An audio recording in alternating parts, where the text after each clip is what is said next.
দিল্লি থেকে 70 কিলোমিটার দূরে একটি গ্রাম সিনাউল।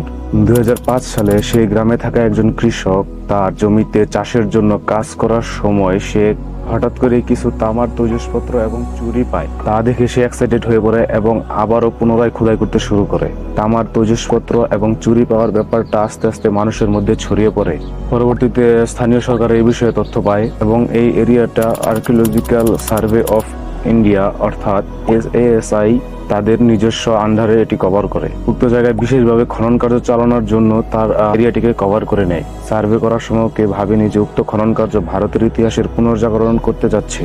তৎকালীন ASI ডিরেক্টর DB শর্মা এর নেতৃত্বে সেখানে খনন কার্য পুনরায় চালু করা হয় এবং সেখানে 116টি হাড় পাওয়া যায়, যার কারণে উক্ত জায়গাটি বর্তমান এশিয়ার সবচেয়ে বড় বারিয়াল এরিয়া বা বারিয়াল সাইট।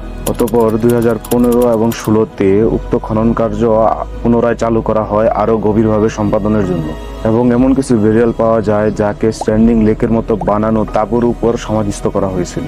এবং এখানে শুধু কঙ্কালই ছিল না, পোয়েট্রি, ওপেন, কপার অবজেক্টস ইত্যাদি আরো বিভিন্ন ধরনের বস্তু পাওয়া গেছে। গবেষকগণ অনুমান করেন যে এখানে হয়তো কোনো রাজা কিংবা যোদ্ধার বসতি ছিল। এরকম অনেক ফিমেল কঙ্কালও পাওয়া যায় যাদের হাতের মধ্যে সোনার চুড়ি ছিল।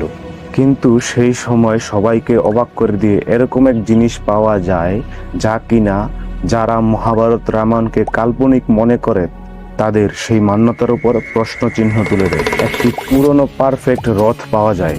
এটা যে সে কোনো রথ নয়, এ ছিল ফিক্সড এক্সেল টেকনিক এর মাধ্যমে লাগানো চাকা এবং এই টেকনিক আজকালকার আধুনিক মডার্ন টেকনিকের মতোই সম্পূর্ণ সামঞ্জস্যপূর্ণ। তাই প্রথমে সবাই মনে করে যে এটা হয়তো বেশি দিন আগের হবে না, কিন্তু যখন কার্বন ডেটিং করা হয় তখন সবাই অবাক হয়ে যায় এটা জেনে যে উক্ত রথ 4000 বছরের পুরনো। এই রামায়ণ মহাভারতের আমলের সেই চিহ্ন এখনো ভূখণ্ডে সরাসরি বিদ্যমান আছে, এরকমই ধারণা ASI এর। 2020 সালে ASI উক্ত জায়গাটিকে ন্যাশনাল ইম্পর্টেন্ট হিসেবে ঘোষণা করে। বর্তমানের আধুনিক বিজ্ঞান যেখানে বিগত 100 বছরে এতটুকু উন্নতিতে পৌঁছায়, সেখানে আরো 4000 বছর আগের সেই ফিক্সড এক্সেল টেকনিক দ্বারা গঠিত সেই রথের চাকা কিভাবে আসলো? সনাতন ইতিহাস ধর্মগ্রন্থ রামায়ণ এবং মহাভারতের প্রামাণিকতা প্রত্নতাত্ত্বিকভাবে এখান থেকেও পাওয়া যায়। এ বিষয়ে আপনাদের কি মতামত অবশ্যই আমাদেরকে জানাবেন এবং লাইক, কমেন্ট, শেয়ার করে আমাদের পাশে থাকবেন নিত্য নতুন তথ্য এরকম পাওয়ার জন্য।